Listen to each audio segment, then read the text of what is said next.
8 in the defense book called Making a Plan. How many of you ever heard me say, and I've said it at least 2,000 times, that declarers should stop and make a plan before they start to play? Well, the same is true of the defenders. The same is true of the defenders. The difference is defenders don't get to see all of their side's assets, do they? Partner's hand is concealed. That can make life a lot more difficult sometimes. Well, not sometimes, all the time. So it takes a lot of cooperation, some imagination, and a kind of a methodical way of thinking about things to make your plan work. Above all, you have to be flexible. The declarer can make his plan because he can see the dummy, he can see his hand, and he knows, okay, I've got 5 trumps outstanding, they're probably going to break 3-2, and go along, make his plan, and can stick to it unless something really strange happens. Well, defenders don't have any way of knowing these kinds of things for certain. So the first 2 steps are absolutely essential initially. The others, you kind of have to be willing to say, oh, okay, well, what could my partner have? Visualize in your mind what partner might have to have for you to be able to defeat the contract.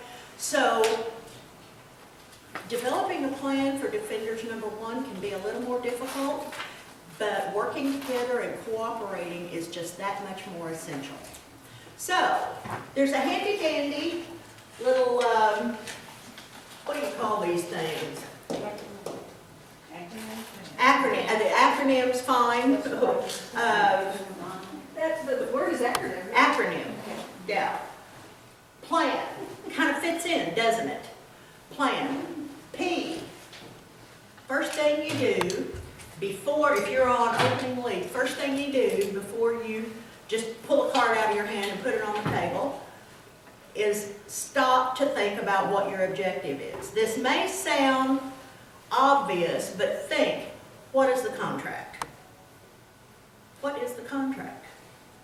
How many times have you had somebody say,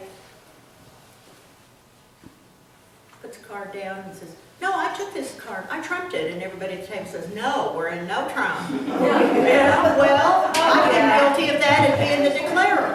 You know? That's their resolution. Yeah. I mean, you think, how stupid am I? You know? Here I am playing this in a suit thinking I can trump, and it's no trump. So Sometimes you play in the wrong suit. yeah, well, that's known to happen as well. So the first thing that I try to make myself think about when I'm at the table, whether I'm a declarer or whether I'm a defender, what is the contract? Kind of important, right? Okay. The next thing I think about is, what is my objective? What do I have to do here? If the opponents are playing 4 spades, how many tricks do I need to take to set the contract? At least 4. Have to get it in my mind, at least 4. How often do you see enough in your hand to defeat a contract? Not very often, do you? Now, maybe the opponents are playing in no trump, and they've slipped up because the other one said, oh, well, my partner has points. They'll have a stop in that suit. And you're sitting here with ace, king, queen, jack, 10, X of a suit, and you're on lead. And you don't know whether to double because you're giving away that they're going to be in trouble and they'll run someplace else, or whether just to smile sweetly and leave those tricks out until they're accusing you of printing them off over there. So that happens once in a great while, but not often enough that you can depend on it, folks. So you want to think to yourself, how many tricks do I need? How many do I have in my hand? It's never enough. Never enough, with very, very rare exceptions. So the next part of the acronym is analyze where you might get more, what the alternatives are where you might get more. You can look at your hand, and I sometimes think, all right, now if my partner has the king here in this suit, because I have the ace queen, then there are 3 tricks, but my partner never has the king in that suit when I have the ace queen. I'll just tell you right now, it seldom works. But alternatively, I might be able to get him or the declarer to lead through, to lead it, or to have my partner lead through the declarer. Maybe the declarer has the king. Usually what happens to me is it's on my left in the dummy. But it doesn't hurt. These are things that you can look at because they're possibilities. Or maybe you have a really weak suit and one of the opponents bid it. Right away you can say, don't think so. If we're going to get a trick in this suit, it's going to have to come from my partner's hand. So basically what you're thinking about is, should I lead this suit? Or would it be better if my partner led this suit? These are the kinds of things you're thinking about in that stage. And then when you get to the end, just put it all together. Now, all of this is in your book. For those of you who have the book, we're on chapter 8 today. Let's talk about the first part of the acronym, the P, the plan. Pause is what the P stands for. Pause to consider what your objectives are. Here's an example. Here was the auction. South opened to heart, North bids 2 clubs, and West and East are going to pass throughout. South rebids diamonds. What do we know about the shape of his hand here now? Probably 5-4. If he rebids diamonds, he's 5-5, right? But right now, we know 9 of his cards, don't we? Not a bad deal. North should have 5 clubs in his hand for his bid as well. One of the most important things about being a good defender is listening to the bidding. After South rebids 2 diamonds, North says, not going to play in a minor suit. I have support. I was just letting you know that I have more than the 8 or 9 that I would have if I jumped directly to 4 hearts. That ends the auction. And here you are, you're West, and you're on lead. You're on the lead. What does AP stand for? I'll pass. Oh, okay. I'm lazy. I didn't want to write pass 3 times. So, dummy's not on the table yet because you're sitting there thinking about your opening lead. The opening lead is extremely important to the defenders. The one thing about it, declarer may get to look at all of his side's assets, but you get to fire the first shot. The defenders do. And that is very, very important.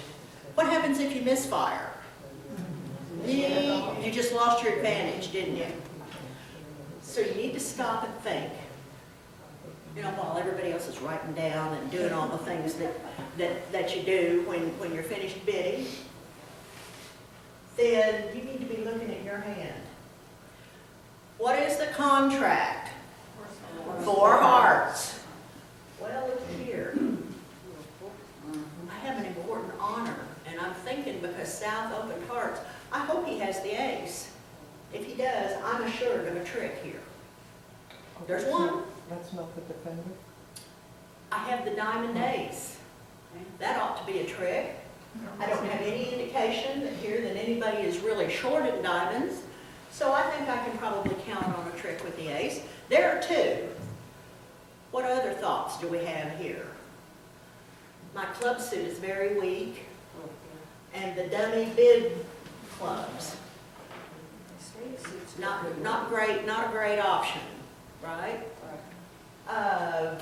Spades are the unbid suit. Maybe partner has a trick in spades. Maybe partner has a trick in spades. Where else might we get a trick from this hand? If you can trap the king of diamonds. If you can trap the king of diamonds, or if partner has the king of diamonds. But as I said, my partner never has the king of diamonds in that situation. With my luck, it'll end up on the dummy, and we're going to get 1 trick.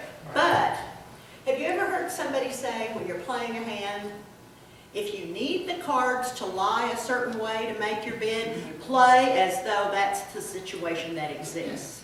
Well, if you need the king to be in declarer's hand to defeat it, play as though that's the situation that exists, at least until you see the dummy. So, after thinking about all of these things, what do you think the best opening lead might be? That's the top of the spade sequence, right? The 10 of spades. If against a suit, it wouldn't, if it were just the 10-9, it would be fine, wouldn't it, since it's a suit contract? Would we think about leading a diamond here? No. What happens when you lead the ace without the king? Well, you've set up the king for the declarer, folks. There's a reason why the other side has the contract. They have more points. So who's more likely to have the king? They are. Okay. So you settle on the 10 of spades. This is the thought process for the first step. Plan. Pause. Sorry. First step in plan. Pause to think about what your objective is and where you might look to fulfill that objective. Does everybody see and understand? These are not difficult concepts yet. We're going to get to some that are more difficult later. But the second part, look at your different alternatives, happens after the dummy comes down. This is a different hand. North opens the bidding a diamond. South responds 1 spade. North rebids 1 no trump. How many spades does he have? 2.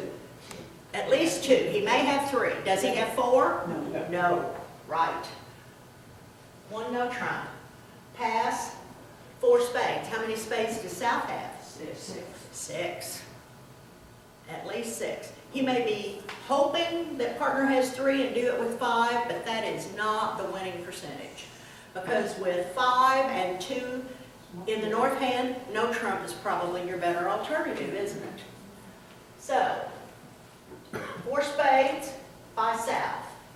You're east this time, and the opening lead is the heart 2. How many hearts does your partner have?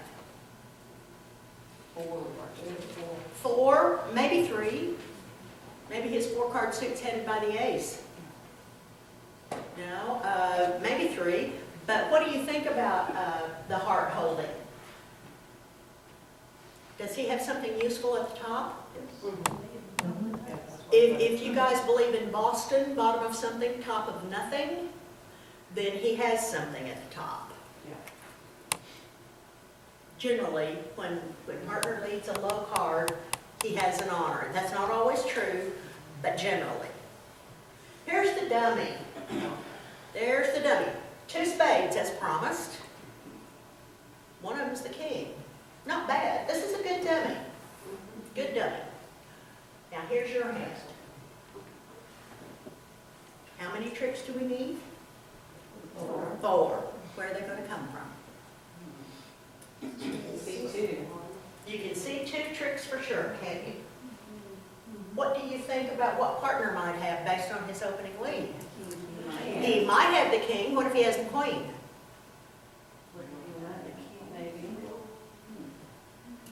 You might get a trick with the queen, you might not. You have 4 hearts, the dummy has 3. If partner does indeed have 4, then declarer only has 2. And if he has the queen, he won't get a trick with it, will he? So we're going to say he has the king because that's the way we need the situation to be. Did you figure out where the other trumps are too? I mean, who's got what? Oh, sure. Once you see the dummy, you know there are at least 6 spades here. There are 2 here. You have 3. Partner has 2. All of these things you're thinking about right from the get-go. It's amazing how much you can figure out just from the bidding and the opening lead, isn't it? So, you're sitting here thinking, all right, my partner should have a heart trick. What card are you going to play at third hand? The ace. Absolutely. If you don't, declarer may get an undeserved cheap trick here. Yeah. So you play the ace and pause to think about what you might do. If partner has the heart king, you have 3 tricks. Where might another one come from? Trump the diamond. Okay, so what are you going to lead to trick two? Ace of diamonds. Partner sitting over there saying, what are you doing changing seats on me? That was the only way to return my opening lead. At least that's what I do, and then I think, oh, my partner's trying to tell me something. So, trick two, put that ace of diamonds on the table. Then lead your four of hearts back to partner. When he takes the king, what should he lead back? A diamond. Guess what? Down one. Down one. But if you don't take your ace of diamonds right away, what do you think might happen? Declarer can pull the trumps, and look what happens. He gets tricks after he's forced out your ace of diamonds, doesn't he? How does Declarer develop tricks if he doesn't have enough right off the top? What can he do? He can trump losers, can he? What else can he do to get tricks? He can set up a long suit. What else can he do? Loser on loser. He might do that.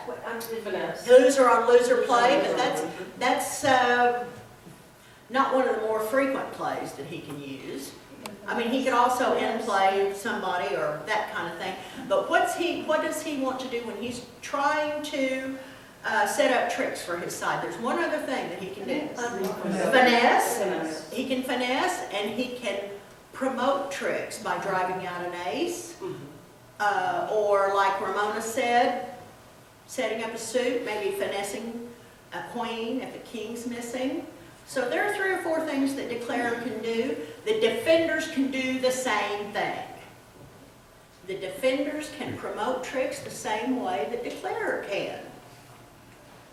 So, setting up a long suit, trumping, promoting, finessing. All of those things are available to the defenders as well. Yes, Ellen? If you had the ace little and diamonds, would you take the ace and then go to the, Probably not. okay. Probably not. Makes a great big difference, the fact that this is an ace singleton. With the ace little, I might do that. The problem is my ace of hearts is gone, and if I lead ace little here, how am I going to get the lead again to lead a heart back to my partner? I really need to get a heart back to my partner. Distribution makes a big difference, doesn't it, on what you do. This is a textbook hand, meant to illustrate a point. All textbook hands are meant to illustrate a point. Do you see textbook hands at the table? No. Not very often. No. Not very often. The trick is to learn to recognize similar situations. That's the trick. How do you learn to recognize similar situations? Playing, yes. No substitute for table time. You can read every book ever written, but if you don't have table time, not so good. Because you look at a situation and you think, seems like I have read something about, what was that I read? What was I supposed to do? And after you mess it up several times, then one day you remember. But you have to make those mistakes. Do you like making the mistakes? No, but we all have to do that. We all have to. You learn far more from your mess-ups than you do from your successes, folks. It's just a law of life, and it's true at the bridge table, just like it is in everything else. So, what we're going to do now is practice some of this technique of the plan with some boards. We're going to bid, and we're going to play some until we get to the point where the objective has been met, and talk about it. I have a board for 5 tables. So Ramona and Cherry, can you come sit with Tom and Joe, please? Jim, you and I can sit with Meg and Janet.